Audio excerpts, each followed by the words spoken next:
जय दुर्गा माँ। श्री दुर्गा सप्तशती प्रथम अध्याय। इस अध्याय में भगवती महामाया के प्रभाव से किस प्रकार मनुष्य मोह माया और संसार के बंधनों में फंस जाता है यह बताया गया है। साथ ही देवी भगवती की महिमा और उनके स्वरूप और मधु और कैटभ राक्षसों के संहार का वर्णन है। महर्षि ऋषि का राजा सुरथ और समाधि को देवी की महिमा बताना।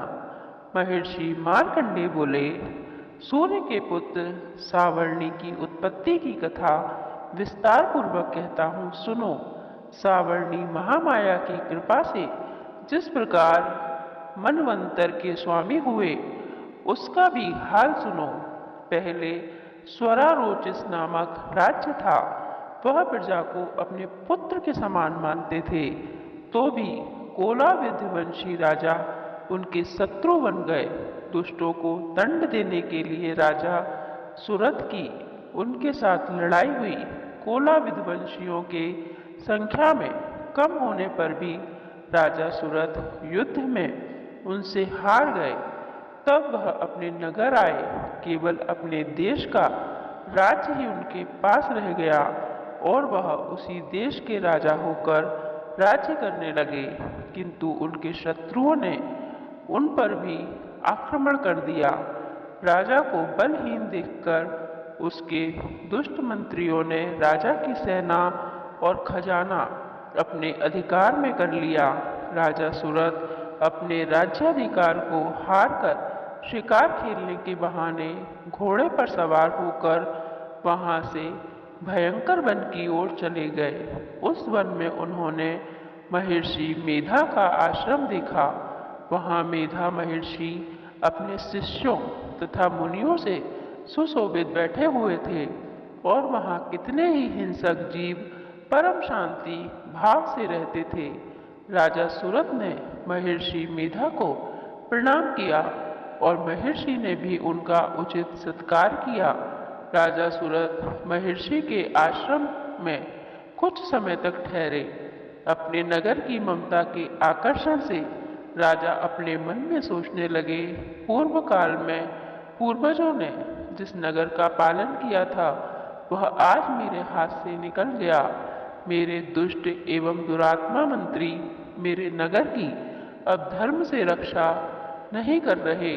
मेरा प्रधान हाथी जो कि सदा मद की वर्षा करने वाला और सूरवीर था, मेरे बैरियों के वश में होकर न जाने क्या क्या दुख भोग रहा होगा। मेरे आज्ञाकारी नौकर जो मेरी कृपा से धन और भोजन पाने से सदैव सुखी रहते थे और मेरे पीछे पीछे चलते थे, वह अब निश्चय ही दुष्ट राजाओं का अनुसरण करते होंगे तथा मेरे दुष्ट एवं दुरात्मा मंत्रियों द्वारा व्यर्थ ही धन को व्यय करने से संचित किया हुआ मेरा खजाना एक दिन अवश्य खाली हो जाएगा। इस प्रकार की बहुत सी बातें सोचता हुआ राजा निरंतर दुखी रहने लगा। एक दिन राजा सुरथ ने महर्षि मेधा के आश्रम के निकट एक वैश्य को देखा। राजा ने उससे पूछा, भाई तुम कौन हो? यहाँ तुम्हारे आने का क्या कारण है और तुम मुझे शोकग्रस्त अनमने से दिखाई देते हो, इसका क्या कारण है? राजा ने यह नम्र वचन सुन वैश्य ने महाराज सुरथ को प्रणाम करके कहा। वैश्य बोला, राजन मेरा नाम समाधि है। मैं धनियों के कुल में उत्पन्न एक वैश्य हूँ।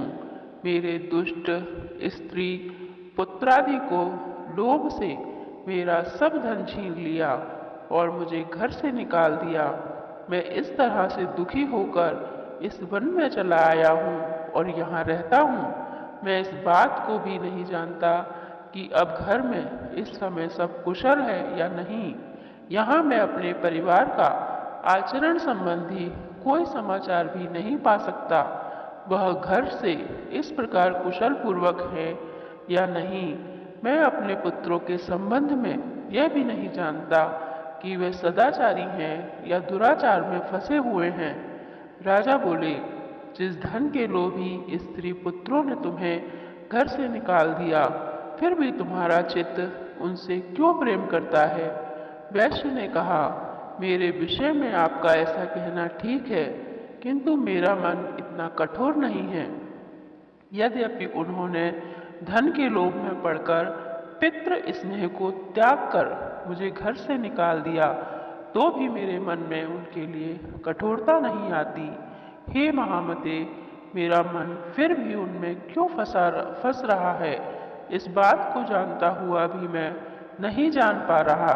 मेरा चित्त उनके लिए दुखी है। मैं उनके लिए लंबी लंबी सांसें ले रहा हूँ।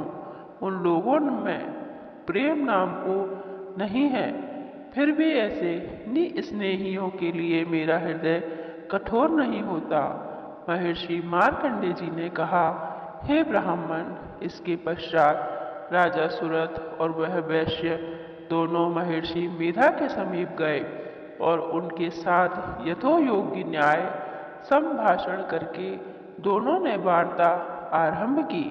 राजा बोले, भगवान, मैं आपसे एक बात पूछना चाहता हूँ, सो आप कृपा करके मुझे बताइए। मेरा मन अधीन नहीं है, इससे मैं बहुत दुखी हूँ। राज्य धनादि की चिंता अभी तक मुझे बनी हुई है और मेरी यह ममता अज्ञानियों की तरह बढ़ती ही जा रही है। और यह समाधि नामक वैश्य भी अपने घर से अपमानित होकर आया है। इसके स्वजनों ने इसे त्याग दिया। स्वजनों के द्वारा त्यागा हुआ भी यह उनके लिए हार्दिक प्रेम रखता है। इस तरह हम दोनों ही दुखी हैं। हे महाभाग, उन लोगों के अवगुणों को देखकर भी हम उन लोगों के मन में उनके लिए ममता जनित आकर्षण उत्पन्न हो रहा है। हमारे ज्ञान रहते हुए भी ऐसा क्यों है? अज्ञानी मनुष्यों की तरह हम दोनों यह मूर्खता क्यों कर रहे हैं? महर्षि मेधा ने कहा, विषम मार्ग का ज्ञान सब जंतुओं को है। सबों के लिए विषम पृथक पृथक होते हैं। कुछ प्राणी दिन में नहीं देखते और कुछ रात को, परंतु कई जीव ऐसे हैं जो दिन तथा रात दोनों में देख सकते हैं। यह सत्य है कि मनुष्यों में ज्ञान प्रधान है, किंतु केवल मनुष्य ही ज्ञानी नहीं होता, पशु पक्षी आदि भी ज्ञान रखते हैं। जैसे यह पशु पक्षी ज्ञानी है, वैसे ही मनुष्यों का ज्ञान, और जो ज्ञान मनुष्यों में वैसे ही पशु पक्षियों में है, तथा अन्य बातें भी दोनों में एक जैसी पाई जाती हैं। ज्ञान होने पर भी इन पक्षियों की ओर देखो कि अपने भूख से पीड़ित बच्चों की चोंच में कितने प्रेम से अन्न के दाने डालते हैं। हे राजन, ऐसा ही प्रेम मनुष्यों में अपनी संतान के प्रति पाया जाता है। लोभ के कारण अपने उपकार का बदला पाने के लिए मनुष्य पुत्रों की इच्छा करते हैं और इस प्रकार मोह के गड्ढे में गिरा करते हैं। भगवान श्री हरि की जो माया है, उसी से यह संसार मोहित हो रहा है।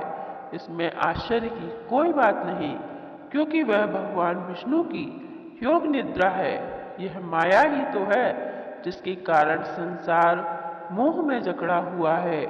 यही महामाया भगवती देवी ज्ञानियों के चित्त को बलपूर्वक खींचकर मोह में डाल देती है और उसी के द्वारा संपूर्ण जगत की उत्पत्ति होती है। यही भगवती देवी प्रसन्न होकर मनुष्य को मुक्ति प्रदान करती है। यही संसार के बंधन का कारण है तथा संपूर्ण ईश्वरों की भी स्वामिनी है। महाराज सुरथ ने पूछा, भगवान, वह देवी कौन सी है जिसको आप महामाया कहते हैं? हे ब्राह्मण, वह कैसे उत्पन्न हुई और उसका कार्य क्या है? उसके चरित्र कौन कौन से हैं प्रभु? उसका जैसा प्रभाव हो, जैसा स्वरूप हो, वह सब ही कृपा करके मुझसे कहिए, मैं आपसे सुनना चाहता हूँ। महर्षि मेधा बोले, राजन, वह देवी तो नित्या स्वरूपा है। उनके द्वारा यह संसार रचा गया है, तब भी उसकी उत्पत्ति अनेक प्रकार से होती है। वह सब आप मुझसे सुनो। वह देवताओं का कार्य सिद्ध करने के लिए प्रकट होती हैं। उस समय वह उत्पन्न हुई कहलाती हैं। संसार को जलमय करके जब भगवान विष्णु योग निद्रा का आश्रय लेकर शेष सैया पर सो रहे थे, तब मधुकैटभ नाम के दो असुर उनके कानों के मैल से प्रकट हुए और वह श्री ब्रह्मा जी को मारने के लिए तैयार हो गए। श्री ब्रह्मा जी ने जब उन दोनों को अपनी ओर आते देखा तो यह भी देखा कि भगवान विष्णु योग निद्रा का आश्रय लेकर सो रहे हैं। तो वह उस समय श्री भगवान को जगाने के लिए उनके नेत्रों में निवास करने वाली योग निद्रा की स्तुति करने लगे। श्री ब्रह्मा जी ने कहा, हे देवी, तुम ही स्वाहा, तुम ही स्वाधा, तुम ही वष्टाकार हो। स्वर भी तुम्हारा ही स्वरूप है, तुम ही जीवन देने वाली सुधा हो। नित्य अक्षर प्रणव में अकार, उकार, मकार, इन तीनों में माताओं के रूप में तुम ही स्थित हो। इनके अतिरिक्त जो विदपथ अर्धमात्रा है, जिसका कि शेष रूप से उच्चारण नहीं किया जाता, हे देवी, वह भी तुम ही हो। हे देवी, संध्या सावित्री तथा परम जननी तुम ही हो। तुम ही इस विश्व को धारण करने वाली हो। तुमने ही इस जगत की रचना की है, तुमने ही जगत का पालन किया है। तुम ही स्थित रूपा हो और कल्प के अंत में संहार रूप धारण कर लेती हो। तुम ही महाविद्या, महामाया, महामेधा, महारात्रि और मोहरात्रि हो। श्री ईश्वरी और बोध स्वरूपा बुद्धि भी तुम ही हो। लज्जा, पुष्टि, तुष्टि, शांति और क्षमा भी तुम ही हो।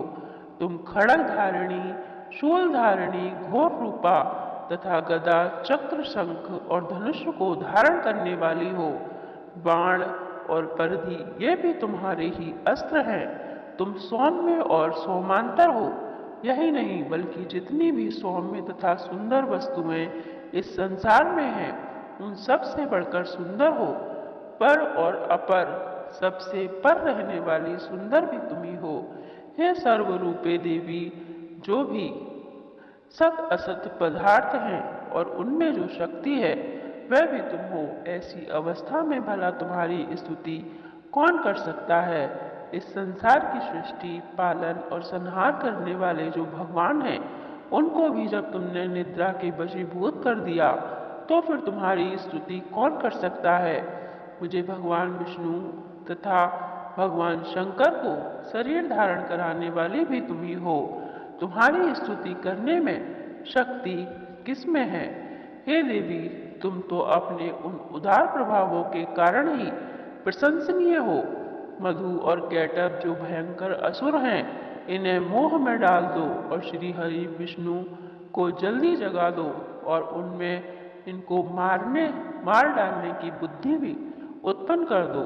महर्षि मेधा बोले, हे राजन, जब श्री ब्रह्मा जी ने देवी की इस प्रकार स्तुति करके भगवान को जगाने और मधु और कैटभ को मारने के लिए कहा, तो वे भगवान विष्णु के नेत्र, मुख, नासिका, बाहु, हृदय और वक्ष स्थल से निकलकर ब्रह्मा जी के सामने खड़ी हो गई। उनका ऐसा करना था कि भगवान श्री हरि तुरंत जग उठे और दोनों असुरों को देखा, जो कि अत्यंत बलवान और पराक्रमी थे, और मारे क्रोध के, जिनके नेत्र लाल हो रहे थे और जो ब्रह्मा जी का वध करने के लिए तैयार थे। तब क्रुद्ध हो उन दोनों दुरात्मा असुरों के साथ भगवान श्री हरि पूरे 5000 वर्ष तक लड़े। एक तो वह अत्यंत बलवान तथा पराक्रमी थे, दूसरे महामाया ने भी उन्हें मोह में डाल दिया था। अतः वह श्री भगवान से कहने लगे, अब दोनों तुम्हारी वीरता से अत्यंत प्रसन्न हुए, तुम हमसे कोई वर मांगो। भगवान ने कहा, यदि तुम मुझ पर प्रसन्न हो तो अब तुम मेरे हाथों से मर जाओ। बस इतना सा ही वर मैं तुमसे मांगता हूँ। यहाँ दूसरे वर से क्या प्रयोजन था। महर्षि मेधा बोले, इस तरह से जब वह धोखे में आ गए और अपने चारों ओर जल ही जल देखा, तो श्री भगवान हरि ने के कहने पर, जल ना हो, सूखी जमीन हो, इसी जगह हमारा वध कीजिए। महर्षि मेधा कहते हैं, तथास्तु कहकर भगवान श्री हरि ने उन दोनों को अपनी जांग पर लिटाकर उन दोनों के सिर काट डाले। इस तरह यह देवी श्री ब्रह्मा जी की स्तुति करने पर प्रकट हुई थी। अब तुम उनके प्रभाव का वर्णन सुनो। इस प्रकार प्रथम अध्याय समाप्त होता है।